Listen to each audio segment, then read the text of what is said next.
The desert was breathing that afternoon, hot and slow, like an old creature stirring under the sun. Dust rolled off the ridges in thin waves, and the air shimmered in a golden haze that made even the distant mesquite trees look like ghosts. Tom Caldwell sat tall on his horse, one hand on the reins, the other resting near the worn handle of his revolver. He wasn't expecting trouble, but out here, on the edges of the frontier, trouble didn't send invitations.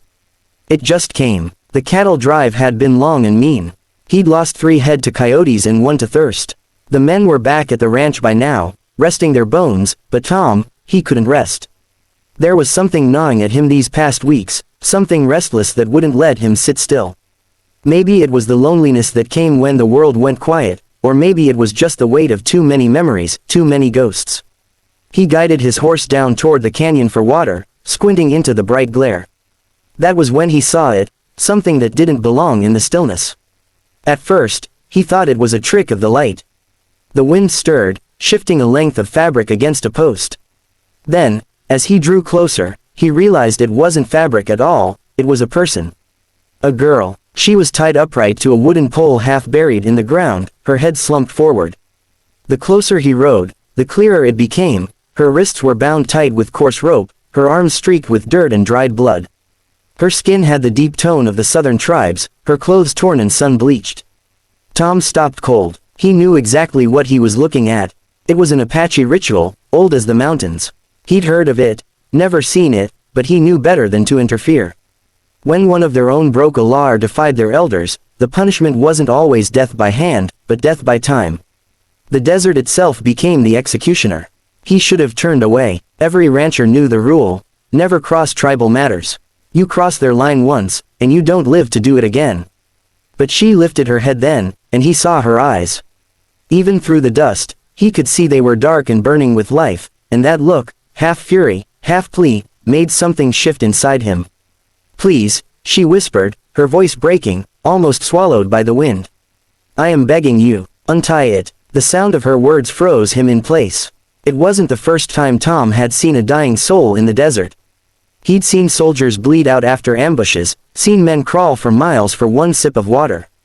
But there was something different in her voice, something human in a way that stripped him bare. He slid down from his horse, his boots sinking into the sand. His hand went to his canteen, then hesitated. If anyone saw him giving her water, he'd be as good as dead. He looked around. Nothing but open sky and whispering wind. He took a step closer.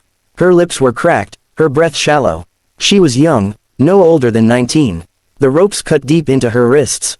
The post had been driven so deep into the ground it looked immovable. "What did you do?" he asked quietly. His voice came out rough, almost like he didn't recognize it.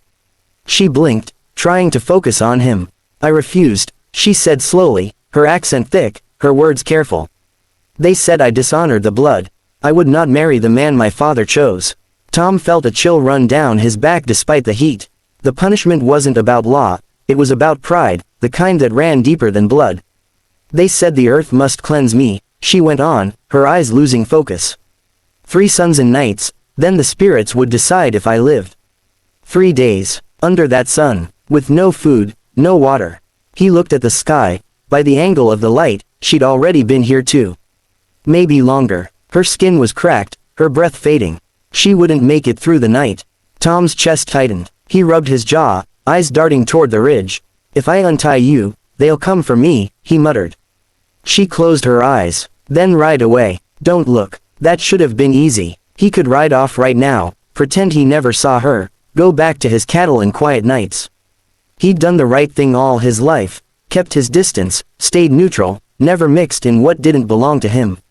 But the way she said it, soft, almost forgiving, hit him like a knife. He crouched beside her, studying the knots. They were thick and layered, meant to last. The rope had torn into her skin so deep it looked part of her. He reached for his knife, hesitated again, and then, without another thought, he cut through the first layer. She gasped softly, more from disbelief than pain. "You shouldn't," she whispered, trembling. "Yeah," Tom muttered, slicing through another strand. "I've been told that before." It took longer than he thought. His hands shook more than he wanted to admit. When the final knot came loose, she swayed, falling forward into his arms. She was lighter than she should have been, frail from heat and hunger. He eased her to the ground, uncapped his canteen, and pressed it gently to her lips. Slow, he warned. You'll make yourself sick. She drank greedily anyway, coughing as she swallowed. When she finished, she looked up at him, eyes glossy with exhaustion and gratitude. You broke it, she whispered. You broke the chain. They'll come for you now. Tom looked out at the horizon again. Nothing but desert and wind. Let him come, he said quietly. I don't care. He lifted her onto his horse with careful hands, settling her in front of him. She leaned weakly against his chest, the warmth of her skin faint through the fabric of his shirt. He clicked his tongue, and the horse started its slow climb out of the canyon. The ride back was long. The sun dipped behind the cliffs, painting the world in crimson light. He could feel her heartbeat fluttering like a bird against him. She didn't speak again until the ranch's fences came into view. Why? She whispered. Tom frowned. Why what? Why risk yourself for me?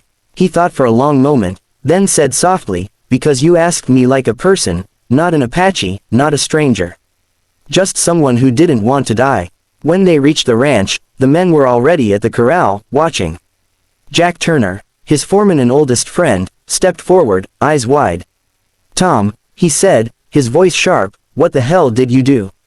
Tom slid off his horse, cradling the girl in his arms. Found her half dead in the canyon. She needs rest. Jack's expression hardened. You're out of your damn mind. You know what they'll do if they find her here. They'll burn us out before sunrise. Tom ignored him. He carried her inside, laid her on his spare cot, and started boiling water. The men outside muttered, arguing in low tones, but none dared step inside. The girl lay still, breathing shallowly, her lashes trembling. When he placed a damp cloth over her forehead, her fingers brushed his wrist, light as a feather, but enough to stop him cold. Thank you, she murmured. Tom sat back, staring at the firelight flickering over her face. She was a stranger, a danger, everything he'd been taught to stay away from. But in that quiet moment, none of it mattered. She was alive because he'd broken his rule, and for the first time in years, he felt alive too. Outside, the coyotes howled as the desert wind began to rise, carrying a promise of reckoning.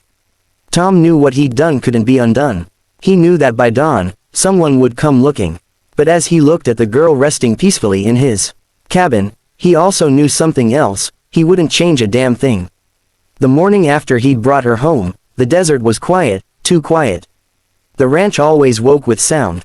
Horses snorting, the metallic clang of buckets, the whistle of men starting the day. But that morning, there was only stillness, as if even the land itself was holding its breath. Tom sat on the porch, his coffee untouched, eyes fixed on the horizon. Every instinct told him trouble was coming. It wasn't a question of if, only when. Inside the cabin, Nayland stirred. He'd learned her name the night before, in a whisper so faint he almost thought he'd dreamed it. She had woken halfway through the night, delirious from fever, calling for her mother, for the wind, for someone named Taza. He'd sat by her bedside, wiping sweat from her brow, and promised silently that she was safe now, even though he wasn't sure it was true. When she opened her eyes again, morning light poured through the small window, painting her face in soft gold. For a moment, she didn't remember where she was. Her hand moved instinctively toward her neck, to where the cords had once bound her. Then she saw him. You stayed, she murmured, her voice hoarse but steady. Tom turned his head slightly, his weathered face unreadable. Didn't seem right to leave you after all that work. Her lips curved faintly, though her eyes stayed wary. You shouldn't have helped me. My people will come. Let 'em, he said simply. She studied him, trying to understand. They won't thank you. They'll see this as an insult. You untied what was meant to be left for the spirits. Tom sighed, rubbing a hand over his jaw. Yeah, I keep hearing that. But I ain't much for letting folks die in the dirt if I can help it. She watched him quietly, her eyes soft but distant, as though she were looking at a man she couldn't quite place in the world she knew. Over the next few days, she grew stronger. He brought her broth and water, tending to her as best he could. She was proud, too proud to ask for help, but she didn't fight him either. When she was able to walk again, she'd step out onto the porch at dusk, standing silently beside him as the sun sank behind the hills. Neither of them spoke much, words weren't needed. The silence between them said more than speech ever could. Still, tension hung in the air. The ranch hands avoided the cabin, whispering when they thought Tom wasn't listening. They called her, the Apache ghost, or, the curse woman. One night, Jack came to the door with a bottle of whiskey and a look that meant trouble. "Tom," he said, setting the bottle down on the table, "I've been your friend near 20 years. Rode through hell with you more than once. So I'll ask this straight. You planning to keep her here?" Tom met his gaze without blinking. "She ain't going anywhere till she's well." Jack's jaw tightened. "You think her people will care she's well? You broke their law. They'll burn this ranch down to the dirt, and maybe us with it." "I know," Tom said quietly. "Then why?" He didn't answer right away. The only sound was the crackle of the fire. Finally, he said, "Because she was just a girl standing in the sun, asking for mercy." "You think I could live with myself if I rode away?" Jack stared at him a long moment, then sighed and poured 2 drinks. "You always were the stubborn kind," he muttered. Outside, thunder rumbled in the distance. The next morning, the tracks appeared, hoof prints in the sand leading up the ridge. They weren't his men's. Tom found them early, while checking the fence lines. 5 riders, coming from the north. He followed the trail as far as the canyon edge and saw it then. Smoke rising far off, a thin, steady column against the sky. He knew what it meant. They were watching. That night, he sat at the table sharpening his knife, trying to quiet his thoughts. Nayland sat across from him, mending one of his shirts, her fingers delicate against the rough fabric. "They're close," he said finally. She nodded without looking up. "They are my father's men. He will come himself." Tom set down the knife.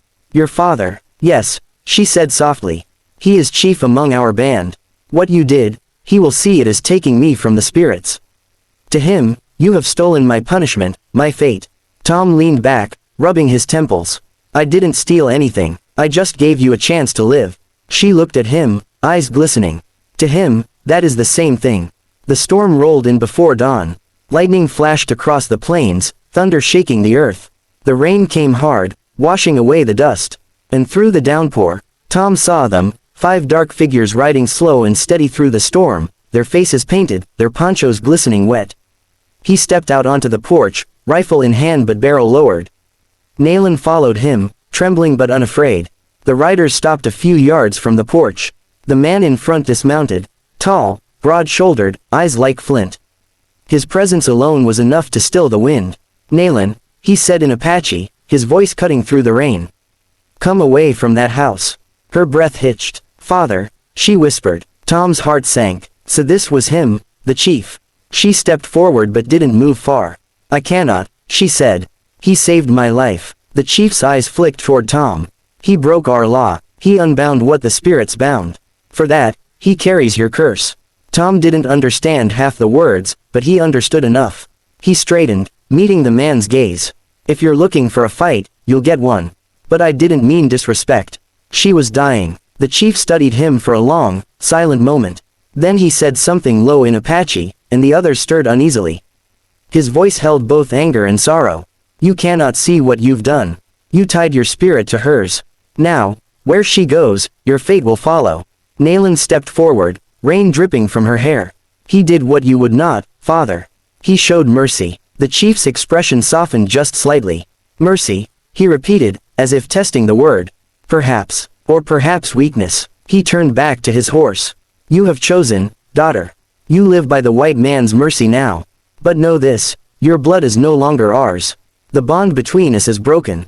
Nayland's eyes filled with tears. She wanted to speak, to plead, but no words came. The riders turned and disappeared into the rain, their silhouettes fading into the gray distance. Tom lowered his rifle, his breath ragged. He'd expected them to fight, to strike, but somehow, the quiet was worse. When the rain finally eased, Nayland stood motionless on the porch, her hair plastered to her cheeks. "He has cast me out," she whispered. Tom stepped closer, his voice rough. "Then you'll stay here. You've got a place." She looked up at him, her eyes meeting his, haunted, lost, yet alive. "You don't know what that means. The spirits will come for you too. The bond he spoke of, it's real." He shook his head. "I ain't afraid of spirits." "You should be," she murmured. "They do not forget." Weeks passed. The storms faded, and the plains turned green again. Life returned to the ranch in small, steady breaths. The men learned to live with Nayland's presence, though they spoke to her little. She spent her days tending to the horses, humming quiet songs in her native tongue. Tom found himself listening from afar, the sound stirring something deep inside him, a piece he hadn't known he'd missed. One evening, as the sun bled into the horizon, she stood beside him at the corral. The sky blazed red, the air still warm from the day. "My father said you tied your spirit to mine," she said softly. Tom looked down at her, a faint smile on his lips. "Maybe he's right, and if that brings you harm, then I'll take it," he said simply. "You were worth the risk." She turned to him, eyes shining with unshed tears. "You broke the law of my people," she whispered. "But maybe, you saved something greater." He didn't speak. Instead, he reached out, brushing a strand of wet hair from her face. The air between them felt heavy, sacred somehow, like the quiet between lightning and thunder. That night, as stars blanketed the desert sky, Nayland sat by the fire inside the cabin while Tom fixed a broken stirrup. She looked at him, this man of the plains, weathered by life, yet gentle in ways the world never expected, and she understood something her father never could. He hadn't broken a ritual. He'd broken a chain, and because of that, both of them were free.